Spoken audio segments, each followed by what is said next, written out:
Journey's End, Chapter 5, First Part. While Dee and Caroline's deadly encounter was unfolding on the ancient battlefield, Marilyn's jet-black carriage was parked on the shore of a lake some 40 miles away as the crow flies. The sky was clear and blue. The trees by the shore benefited from the abundant water, and rainbows seemed to spring from every leaf and twig. Far off, a blue mountain range capped with white snow stretched into the distance, and golden birds skimmed the peaks. As scenery went, this was a truly beautiful and placid tableau. As he watered the horses on the lake shore, a serious expression flitted into Mashura's wicked visage, as if he were mulling something over.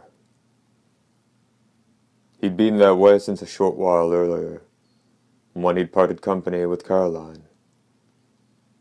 Now, waiting for the horse to finish drinking, he seemed to be gazing intently at the ugly face reflected in the water. Finally, after some minutes of rapt concentration, he muttered, "Okay," and slapped his hands together. Following that, he stooped to pick a number of the white flowers blooming by the shore. As they started walking toward the carriage parked a little way off, a charitable expression, strangely free from worry, arose on his face. He tapped on a window with shades tightly drawn, and a voice over an intercom answered with an inquisitive, "Yes?" At this charmingly plaintive voice, he stopped the unconscious licking of his lips, and, in an amiable tone, he replied, "I was wondering if you wouldn't like to open the window and get a breath of fresh air. The sky is blue, the water clear, and the whole place is filled with the sweet scent of flowers. Though my Lord Maerling slumbers, I believe you have nothing to fear so long as Mashura is here." There was no reply. Behind the window, she must have been hesitating. Perhaps seeing some spark of hope, Mashura said as buoyantly as he could, "Here, look how beautiful the flowers are. The ground's completely covered with them. If you're that worried, just open the shade and drink in their color if you will." There was silence again, and, just as he was deciding his ploy wasn't going to work, the black shutter shot up smoothly. Seeing her innocent face quietly peering out like a moonflower, Mashura smiled inside. How can I get her to come out here? And that's the question that had racked his brain since before they had arrived at the lake. He'd considered a number of options, but, in the end, he decided to exploit the feeling she was bound to have as a young human girl.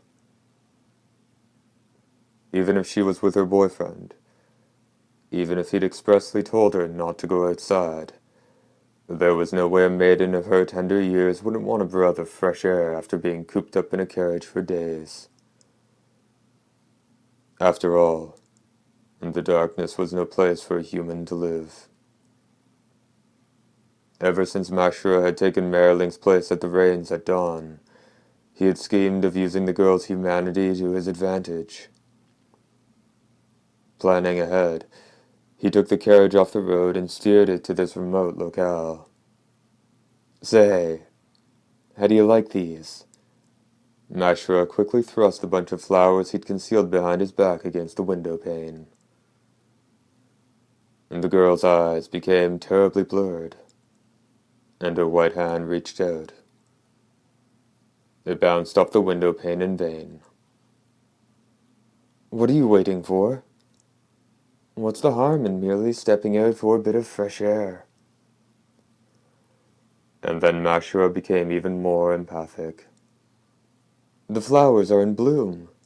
Birds are singing, and when this place seeps into your pores and makes you even happier, my Lord Maerling is certain to thank me for a job well done. And of course, The purse for our contract might gain a little weight. Think of it, if you will, as your way of helping out one poor bodyguard." The girl's eyebrows knit with reflection. In less time than it took to draw a breath, her pupils sparkled and the door handle spun. The girl stepped down into the meadow, and the darkness of the interior was scattered by the sunlight. His beautiful prey had finally played into the trap. Gently taking her by the hand, Mashra led her to the shore. "It's so beautiful," the pretty young lady exclaimed, proving that she was indeed a resident of the world of daylight. Where the little waves encroached on the shore, the girl knelt and reached out to touch the surface of the lake. Ripples spread, obscuring her gorgeous countenance. Pulling back the hand she'd put wrist deep in the water, she searched for a handkerchief to wipe her face. The surface of the lake returned to calmness. Mashura was standing behind her. The front of his gray coat was open. Maybe the girl glimpsed something inside it, because she froze without saying a word. When she finally turned and Mashura's hands grabbed her by both shoulders, something brown and tube-like stretched between their abdomens with unholy speed. Out of Mashura's gut and toward the girl. The girl squirmed, but Mashura's hands never left her. Her well-formed body was pushed down into the brush without any real effort. "What are you doing? Let me go." "Can't do that," Mashura said, grabbing the hand the girl levered against his jaw and twisting it up. "I'm crazy about you," he continued. "You're gonna be mine. If you just take it, you don't have to get hurt. I'll take care of that jerk Merling, too." "What are you talking about? Let go. If you don't let go of me." "What'll you do? Out in the middle of the woods like this, you can shout, but nobody will come. Now, why don't the two of us get to know each other a lot better?"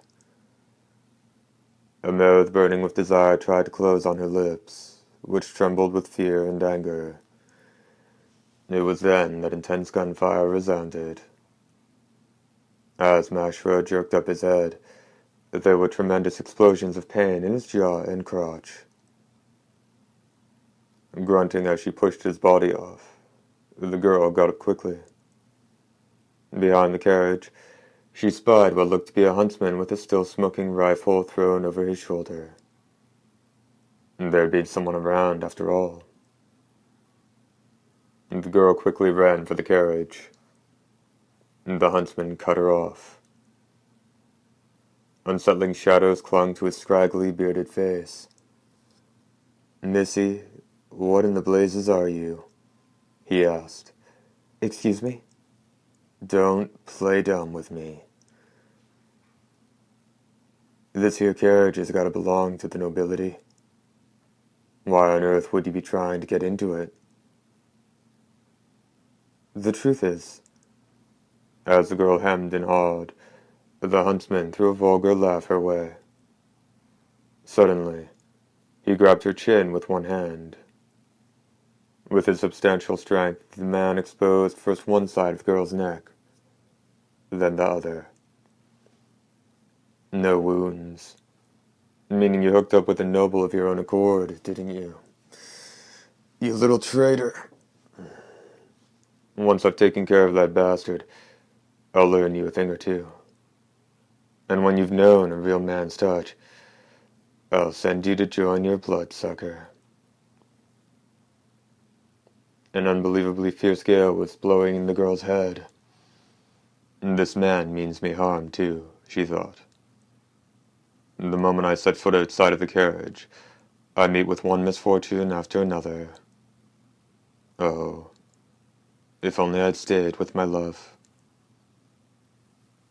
"Get your hands off her," she heard Mashra say in a low but clear voice. Still smarting from the blow to his crotch, he remained somewhat hunched over as he came closer. His look had changed. He was so enraged now. Almost nothing remained of his expression. "Get your stinking hands off her," he repeated. "Ha ha. If you think you can make me, give it a shot." The huntsman laughed scornfully. "I figure chances are pretty good you're just a drifter who ran across this girl the same as me. But trying to rape her here was piss-poor planning. I'll be sure to nail her once for you too, though. Now run along to hell." And, saying that, he threw the girl down to the opposite direction from the carriage, and took the high-caliber gunpowder rifle in his left hand. "Wait, just a—" Mashra started to say.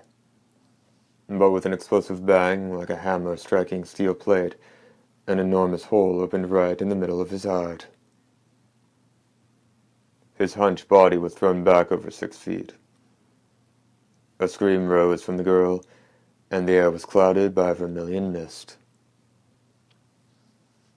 "Okay, now to deal with you," the huntsman chortled. "After I've had my share of fun with you, I'll drag you back to town for everyone to see." And with that, the huntsman turned around, and an alarmed expression arose on his face.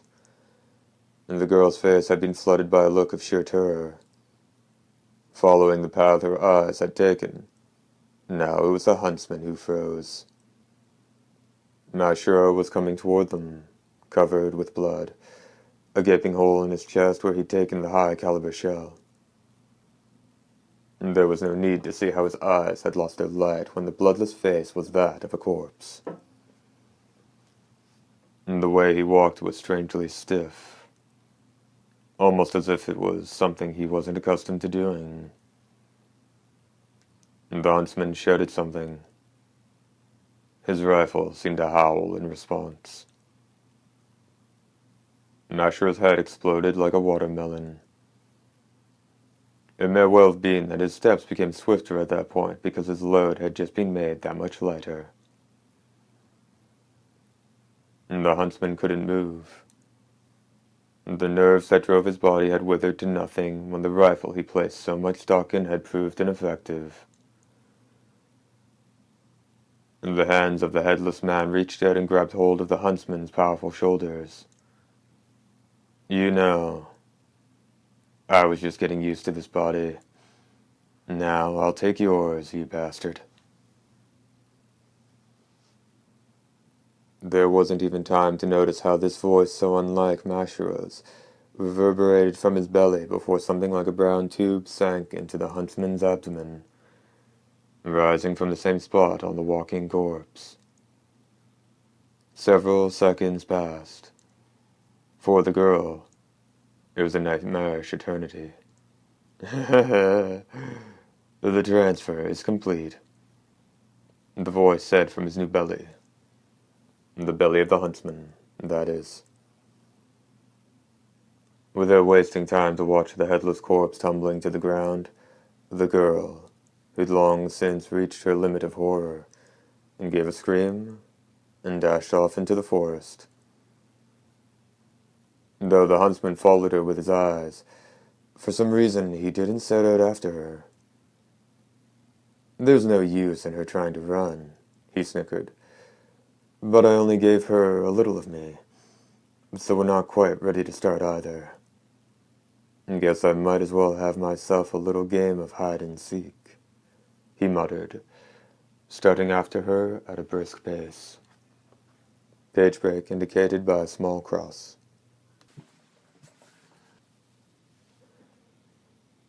When the last scrap of canned beef had been safely tucked away in his stomach, Kyle threw the empty can into the street. The cylinder rustled hollowly for several bounces, and then, as it hung in the air on another, a silvery flash of light split it in two before zipping back to Kyle's waist.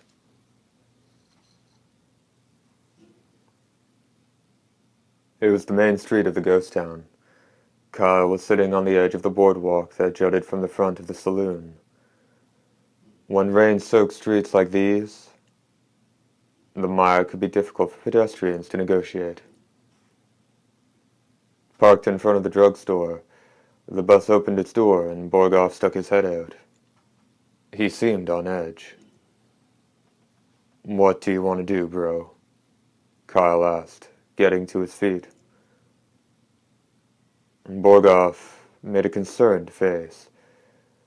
"Groves had another attack," he said, looking up at the heavens. "A real bad one this time. His heart might not be able to take it. That ain't good. We still might need him to do his stuff one more time if something comes up." With a snort of laughter, he added, "Maybe me and Layla went at it a little too hot and heavy for him." "You moron," Borgoff bellowed, his face severe, but he soon folded his arms and donned a morose expression. "Of course, you probably ain't far wrong. I mean, we knew it wasn't any good for his health to force him to send his other self out like that," he muttered. "Anyway, let's roll," said Kyle. "We'll lose the daylight if we hang around here waiting for freaking Layla. The noble's making better time than we figured." "Yep," Borgoff replied, but his face was dark. This cruel clan had always managed to take care of not only the prey they stalked, but their competitors as well. But now, they'd lost their brother, Nolt. Layla hadn't returned, and even bedridden Grovek hovered near death. Layla's failure to return didn't necessarily mean she'd been slain, but, in light of the strength of their foes, the brothers couldn't be sure. Worse yet, Borgoff harbored another fear about his little sister, that she'd fallen for D. When they'd picked their sister up after she'd been injured in her first engagement with the noble, every chunk of shrapnel had already been pulled out of her, and Layla was resting peacefully. They'd asked who patched her up, but she said she couldn't remember. It sure as hell wasn't the noble. Which meant it had to be D. In fact, there were signs two other people had clashed near where they'd found Layla. She hadn't made any mention of that. But, given his sister's temperament, it wasn't inconceivable she'd kept it to herself. D was someone they were going to take out after all. The fact that he'd saved her life would be nothing but pure humiliation. However, Layla didn't seem in the least bit mortified, and that was just the start. Her expression was pained even while they strategized together, and she seemed strangely tired. Their clan wasn't so soft they'd make a big deal out of that, but her condition seemed to have nothing to do with physical exhaustion. Considering all the facts, Borgoff realized she'd only exhibited these signs whenever they discussed what to do about D. Putting two and two together, he thought, bingo. But in his heart of hearts, there was one thought Borgoff couldn't get rid of. Peerless vampire hunter though he was, and the question of whether it was really D that had saved Layla after all. At that point, D must have known for a fact that the Marcus clan should be considered his enemy. And by all accounts, he wasn't the kind of man to go easy on any armed opponent, woman or not. Even if half of what people said about D's abilities, his battles, and the list of foes he'd slain could be discounted as idle talk, the remainder was enough to send icy fingers up the nape of Borgoff's neck. He, of all people, had saved Layla. Borgoff found that hard to believe, and that's why he hadn't tried to stop his sister from going out on reconnaissance that morning.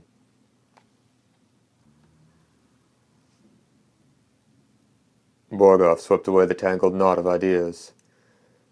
"Let's go," he said. If Layla's okay, she'll send up a flare or get in touch with us one way or another. The two of them got back on the bus. Kyle took the driver's seat, while Borgoff went into the bedroom. There wasn't a single breath to be heard from Grovek's bunk. Shriveled and dry like a mummy. You could have put your ear to his motionless chest and not even heard a heartbeat.